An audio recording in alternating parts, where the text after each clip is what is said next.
And Four Seasons got out of the property and sent me to Big Island, Hawaii. And, you get to Big Island, Hawaii, and I'm talking to the chef. I was executive sous chef, so I was like second in command running the fine dining restaurant. And, it's like, well, we need to order on Mondays and on Wednesdays because we get a container from the mainland on Wednesday. We get a container from the mainland on Saturday. Mm-hmm. What? Yeah. No, everything comes by boat from the mainland. Like even like the carrots and stuff. Yeah, like everything. I was like, we live on an island that has 13 climate zones, and there's everything from aquaculture to... So I started to research. Mm-hmm. And within 6 months of being there, created an all Big Island menu. Wow. So our entire menu was including from salt to olive oil, everything with flour, everything was produced on Big Island. And it was really exciting. Did anybody follow suit over there? Because that's incredible. Now it's like it's the norm. It's the norm. Yeah. Right? But this is we're talking about still 15 years ago, right? This is my first gig after leaving Europe is Hawaii. Yeah. Which is a pretty extreme change to go difference. To go from Berlin to Big Island. Yeah, yeah, brah. and it was the first time in my life as a chef that I enjoyed my life more out of the kitchen than inside the kitchen. Huh. Which was an interesting sort of parting of the waters for me personally, which is a big reason why I'm here today. In Mexico. In Mexico, cooking inside of a vineyard, making wine, growing food, living where I want to live as opposed to where the job is. Yeah. And that's when you start to realize that quality of life has way more value than dollars in your pocket. But do you think that you were working for dollars early on, or were never? Yeah. Never. But a lot of people do make that decision. Yeah, absolutely. And which is not where it never works out. It if it works out, it always has some sort of side effect, some sort of a collateral damage to it. I know a lot of rich people; most of them aren't happy. Yeah, which is unfortunate. But yeah, so let's talk about Hawaii. How did you transition from there to here? Because that was easy. I moved from Hawaii to Cancun, and it's like, it's the Federal Express calls you in the morning and say, "Do you really need this package today?" I know it says overnight, but dude, is it okay if we bring it by tomorrow? Uh-huh. It's to kind of go, oh, this is a different way of telling time. Yeah. There are things more important than work. And if the fish are biting or the surf is up or it's harvest time or, there's so many more things more important than showing up to work on an everyday basis. And then you start to realize what those important things are. And if you can apply those important things to your everyday life and your everyday business, all of a sudden your everyday business takes on value. Yeah, absolutely. Does that make sense? Oh, for sure for me. I mean, that's why I'm here interviewing you with a glass of wine in my hand. Right? This is work, right? I'm on the clock technically. Yeah, this is how it should be. You've talked about being a fisherman before. Right. That was the original reason I moved to Baja. Yeah. I moved to Cabo originally. It was a place where I could get paid to fish and paid to cook at the same time. Did you start fishing in Hawaii, or? I'd always fished my whole life. My grandparents and uncle lived on the east coast of Florida, so I helped. My uncle was a big tournament fisherman guy, so I was always helping him. Learned a lot about saltwater fishing from him. But I wasn't a billfish guy until I moved to Hawaii. Oh yeah. And then I moved to Hawaii and I found this captain that the cool thing about working at the Four Seasons and my job is I could determine my schedule. Mm-hmm. So I didn't have to start working until 1:00 every day. And the guy that I was fishing for, we did a lot of half-day tours. So I'd get on the boat at 6 a.m, rig the gear, the captain would come on, we'd fish for 4.5 hours, 5 hours, come back, I'd wash the boat, and I'd go to the hotel. And then when we had full-day charters, that's when I scheduled my days off. So I'm fishing 6 days a week for free, but all I want is just pay me with a new knot every day. Pay me with another piece of knowledge that I can use. Pay me with, when I lead her this way, you're going to rip your fingers off. If you lead her this way, and so you learned. You learned, and it was this phenomenal everyday fishing school that you can't read that in books, right? And it's there's something really exciting about leading an 800-pound freaking marlin. Oh, absolutely. I mean, and making it a fair release and tagging it and getting the picture of the fish in the water and so I've been really, really fortunate to be next to. Maybe fortunate is an overstatement. I think to be successful at anything, you need to surround yourself with people who are successful at what they do. Yeah. If that's what you want to do. You want to be a great fisherman, you need to be around phenomenal fishermen. Yeah, sure. Always be around people who are better than you are, so you continue to improve. What I think is amazing that most people don't have this quality about them is that you've been willing to do it at any cost. And what I mean by that, you've done it for free. Let me cook for and work for you for free. Let me fish with you for free.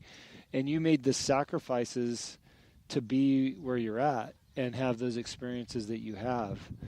I think a lot of people might walk into your beautiful restaurant here and just think, oh, he's here. It was just a bunch of hay bales. Life was easy, but life was easy for you, right? Because they sit down here and they have an incredible meal, and they must think, oh, well, what did this guy do to be where he's at? Well, what they don't realize, you did an awful lot. You gave an awful lot in the right places. Well, and you know what? It doesn't. Equations. I mean, if you study math at any point in your entire life, there's input and output. Computers, what are they? If there's no input, there's no output. An equation is called an equation because both sides are equal. Yeah. Right. So what goes in is equal to what goes out.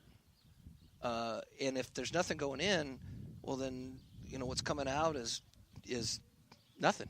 Sure. So unless you invest personally your time and your efforts and your spirit, and you're not getting anything on the right side of the equation. There's nothing for you.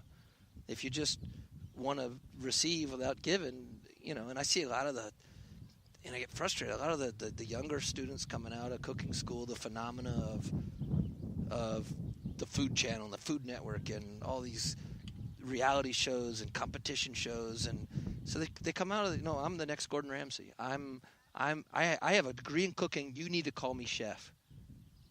I said, dude, you just spent 3 years learning how to learn. Mm-hmm. This is day one. Yeah. And I love it when they come into the restaurant. It's like, I'm applying for a sous chef position. Really? Yeah, I graduated yesterday. Right on. Cool. I have a seat over there. I'll be with you in 5 years.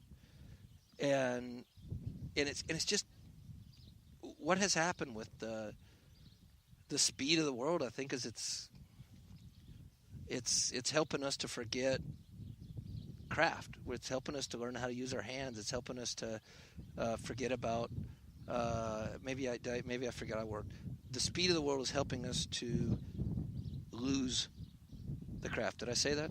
Yeah, okay. I understand what you're saying 100%. But what's interesting about that, and I agree with you, by the way, that there's so much desire for craft from the general population. I think a lot of that comes from we've got our computers and our iPhones in front of us, and there's no craft to that, and we can get everything so fast. But the brands that understand craft and the places that understand that, they rise to the top. But nobody wants to do the work to get there. Feels like that. It feels like that in some places. But, you look, and there's so many, there's so much going back to what the basics are now for the first time. There's foundries opening and blacksmiths. I love that. And,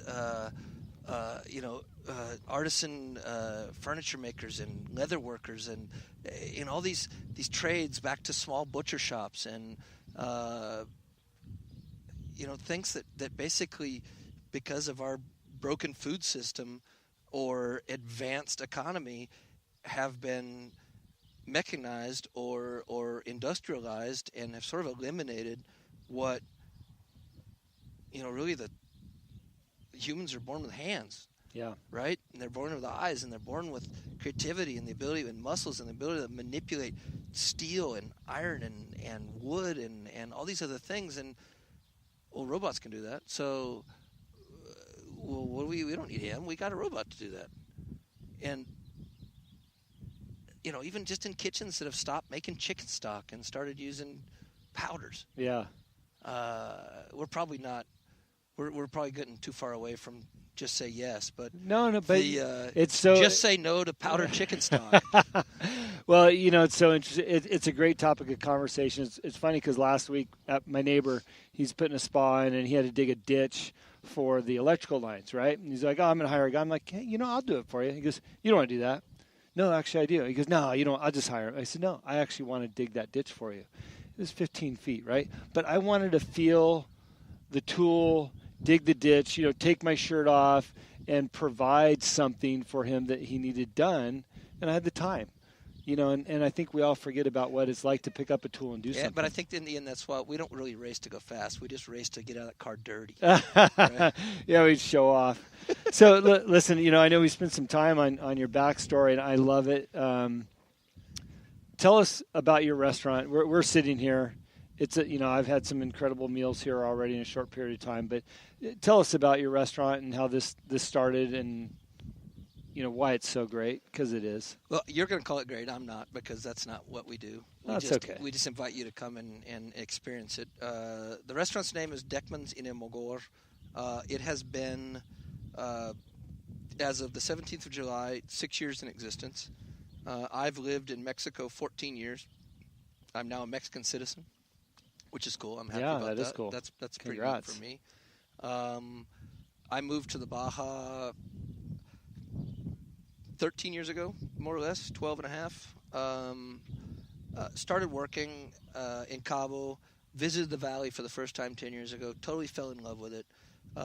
Just slowly increased my presence, some guest chef stuff, some consulting. Ended up being a culinary consultant for Ura Costa for a couple of years here. And basically we got to the point where, I wasn't really needed and I really didn't want to be there anymore. On a totally friendship-based, it just wasn't. They had grown and I'd grown, and we just needed to move on. And the owner of this ranch, Natalia Badan, had been a friend for quite some time. Right. And so I showed up, and I asked her if I could invite her to a cup of coffee. I was at the time I had a restaurant in Los Cabos, but I wanted to do something here. This is 7 years ago, and there's nothing. It was Laja, which is a phenomenal restaurant, still my favorite restaurant here. There was Silvestre, which Benito Molina opened, which was the original Campestre, and that was about it. And so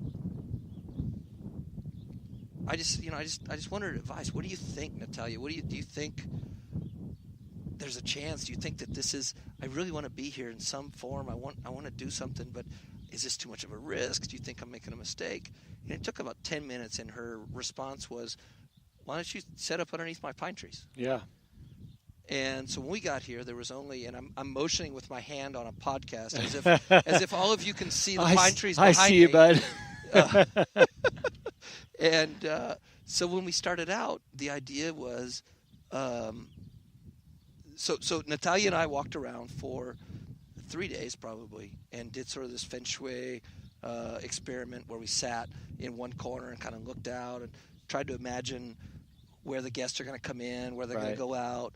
What's the predominant wind if we're going to do, and the wood-fired, so everything we do is wood-fired. We only use firewood. We don't buy charcoal. We don't use gas. But the reason for that is I wanted like this 100% integrated experience with the ranch. It wasn't that I want to build a wood-fired kitchen. So had the ranch produced natural gas, we might have a gas stove, but the ranch doesn't produce petroleum products. But the ranch has a lot of firewood. Right. So that's where the wood-fired thing, and I ended up really, really liking. Oh, it's incredible. It's back to the basics, obviously. So the first year we opened for 2.5 months,